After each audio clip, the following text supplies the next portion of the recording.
Hi, ഞാനിന്നിവിടെ ഉണ്ടാക്കാൻ പോണത് ഒരു നെയ്ച്ചോറും ഗോബി മഞ്ചൂരിയൻ ഡ്രൈ ഫ്രൈയുമാണ്. അതിന് വേണ്ടിയുള്ള ഒരു കോളിഫ്ലവർ എടുത്തിരിക്കുന്നത് ചെറിയ ചെറിയ പീസായിട്ട് അരിഞ്ഞ് വെക്കുക. അതിലേക്ക് കുറച്ച് വെള്ളം എടുത്തിട്ട് ഉപ്പിട്ടിട്ട് അത് തിളയ്ക്കാൻ വേണ്ടി അടുപ്പിൽ വെക്കുക. ഈ സമയം കൊണ്ട് നെയ്ച്ചോറ് ഉണ്ടാക്കാൻ പോവുകയാണ്. നെയ്ച്ചോറ് ഉണ്ടാക്കാൻ 2 ഗ്ലാസ് ബസ്മതി റൈസ് എടുക്കുക. ബസ്മതി റൈസ് എടുത്തിട്ട് അത് 2-3 പ്രാവശ്യം ഞാൻ വാഷ് ചെയ്തിരിക്കുന്നുണ്ട്. ഈ വോയിസ് ഓവർ കൊടുക്കുന്ന കാരണം അത്ര ബുദ്ധിമുട്ട്. 2-3 പ്രാവശ്യം വാഷ് ചെയ്തതിന് ശേഷം അത് നമ്മൾ കുറച്ച് നേരം വെള്ളത്തിലിട്ടിട്ട് കുതിരാനും വേണ്ടി വെക്കുന്നുണ്ട്. ഈ സമയം കൊണ്ട് കോളിഫ്ലവറിൻ്റെ വെള്ളം തിളച്ചിരിക്കുന്നു. അതിലേക്ക് ചെറിയ പീസായി ഇട്ട കോളിഫ്ലവർ ഇടുക.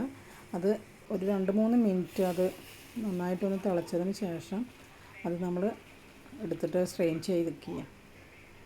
ഈ സ്ട്രെയിൻ ചെയ്തതിന് ശേഷം ഇതിന് വേണ്ടിയിട്ട് ഒരു മസാല ഉണ്ടാക്കുക. മസാല വെച്ചാൽ പച്ചമുളക്, ഇഞ്ചി, വെളുത്തുള്ളി നന്നായി ക്ലീൻ ചെയ്തിട്ട് മിക്സിയിലിട്ടിട്ട് ഒന്ന് അരച്ചെടുക്കുക. മിക്സിയിലിട്ട് അരച്ചെടുത്തതിന് ശേഷം അതിലേക്ക് നമ്മൾ 2 സ്പൂൺ കോൺഫ്ലവർ, 2 സ്പൂൺ മൈദ, പിന്നെ കുറച്ച് ഉപ്പിട്ടിരിക്കേണ്ട, ഉപ്പിട്ട വീഡിയോ പോയതാണ്. കുറച്ച് ഉപ്പ്, കുറച്ച് മഞ്ഞൾപ്പൊടി, അതിൻ്റെ കൂടെ തന്നെ നമ്മൾ കുറച്ച് ഈ വോയിസ് ഓവർ കൊടുക്കുന്നതുകൊണ്ട് എത്ര ലേഗായിട്ട് വരുന്നത്, കുറച്ച് കുരുമുളക് പൊടി,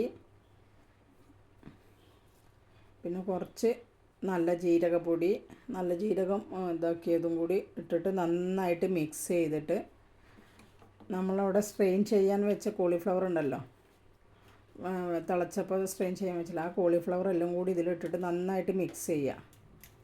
ഈ സമയം കൊണ്ട് നമ്മൾ അരി വെള്ളത്തിലിട്ട് വെച്ചിരുന്നു, അതെടുത്തിട്ട് സ്ട്രെയിൻ ചെയ്യാൻ വെക്കണം, നെയ്ച്ചോറ് ഉണ്ടാക്കാനുള്ള അരി. ആ സമയം നമ്മൾ കോളിഫ്ലവർ ഫ്രൈ ചെയ്യാൻ വേണ്ടി ഒരു ചീനച്ചട്ടി വെക്കുക. അതിൽ സൺഫ്ലവർ ഓയിൽ ഒഴിച്ചിട്ട് ഞാൻ 4-5 പ്രാവശ്യമായിട്ടോ ഫ്രൈ ചെയ്ത് കുറേശ്ശെ ഇട്ടിട്ട് അത് ഫ്രൈ ചെയ്യുക. നന്നായിട്ടൊന്ന് ഫ്രൈ ആയി വരണം. പക്ഷേ ഈ ലൈറ്റിൻ്റെ അതുകൊണ്ടാണ് തോന്നുന്നത് ഒരു യെല്ലോ കളറാണ് തോന്നുന്നത്. പക്ഷേ അത് ഉണ്ടാക്കി നോക്കുമ്പോൾ നല്ല ടേസ്റ്റ് ആയിരുന്നു എന്ന് പറയുന്നുണ്ട്. മോള് കഴിച്ചപ്പോൾ പറഞ്ഞ് നല്ല ടേസ്റ്റ് ഉണ്ടായിരുന്നു. ഈ സമയം കൊണ്ട് നമ്മളൊരു കുക്കറിൽ സബോള നന്നായിട്ട് സ്ലൈസായിട്ട് അരിഞ്ഞത് ഇടുക.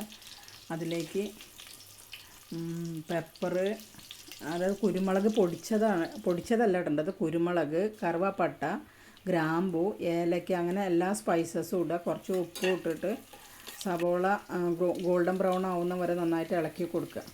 ഗോൾഡൻ ബ്രൗൺ ആയിട്ട് വരുമ്പോൾ നമ്മൾ അരി അവിടെ സ്ട്രെയിൻ ചെയ്യാൻ വെച്ചില്ല, ആ അരി 2 ഗ്ലാസ് ബസ്മതി റൈസ് ഇതിലേക്ക് കുക്കറിലേക്ക് ഇട്ട് കൊടുക്കുക. കുറച്ച് ഉപ്പും കൂടി ഇട്ടതിന് ശേഷം നന്നായിട്ട് ഇളക്കി കൊടുക്കുക.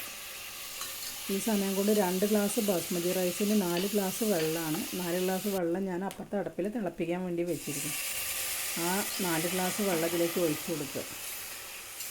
ഒഴിക്കുന്നത് നിങ്ങൾ കണ്ട 2 ഗ്ലാസ്സാണെന്ന് വിചാരിക്കും, പക്ഷേ 4 ഗ്ലാസ് വെള്ളമായിരുന്നു, 2 ഗ്ലാസ് ആയിരിക്കും. അതെല്ലാം കൂടി ഇതായതിനു ശേഷം നമ്മൾ കുക്കർ അടച്ച് വയ്ക്കുക. കുക്കർ അടച്ചിട്ട് ഒറ്റ വിസിൽ വന്നാൽ മതി. അപ്പോഴത്തേക്ക് നമ്മൾ കോളിഫ്ലവർ ഉണ്ടാക്കാനും വേണ്ടിയിട്ട് ചീനച്ചട്ടി വെക്കുക. അതിലേക്ക് സൺഫ്ലവർ ഓയിൽ ഒഴിച്ച് വെളുത്തുള്ളി ചെറിയ പീസായിട്ട് അരിഞ്ഞത് ഇട്ട് കൊടുക്കുക. അതിലേക്ക് ഉള്ളി സ്ക്വയർ പീസായിട്ട്, വലിയ സബോള സ്ലൈസല്ല, സ്ക്വയർ പീസായിട്ട് അരിഞ്ഞിട്ട് ഇട്ട് കൊടുക്കുക. പിന്നെ അതിലേക്ക് പച്ചമുളക് സ്ലൈസായിട്ട് അരിഞ്ഞത് ഇട്ട് കൊടുക്കുക. എന്നിട്ട് നന്നായിട്ട് ഇളക്കി കൊടുക്കുക. നന്നായിട്ട് ഇളക്കി കൊടുത്തതിന് ശേഷം നമ്മൾ അതിലേക്ക് കുറച്ച് ഉപ്പിട്ട് കൊടുക്കുക. ഉപ്പിടുന്നതിൻ്റെ കൂടെ തന്നെ നമ്മൾ ടൊമാറ്റോ അവിടെ പ്യൂരി ഉണ്ടാക്കി വെച്ചിരുന്നു, അത് അതിലേക്ക് ഒഴിച്ചു കൊടുക്കുക.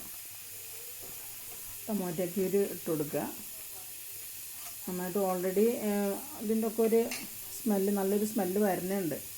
ഞാൻ ഉണ്ടാക്കുമ്പോൾ നല്ലൊരു സ്മെല്ലുണ്ടായിരുന്നു, നമ്മൾ തന്നെ പറഞ്ഞുള്ള സ്മെല്ല് വരുന്നുണ്ട്. അത് നന്നായിട്ട് പ്യൂരി നന്നായിട്ട് ആയി വരുമ്പോൾ നമ്മൾ അപ്പുറത്തെ അവിടെ തൊട്ടടുത്ത് തന്നെ നമ്മൾ കുറച്ച് ടൊമാറ്റോ കച്ചപ്പ് എടുത്ത് വെച്ചിരുന്നു, അത് ഇട്ട് കൊടുക്കുക. ടൊമാറ്റോ കച്ചപ്പും പെപ്പറും കൂടി അതിലേക്ക് ഇട്ട് കൊടുക്കുക.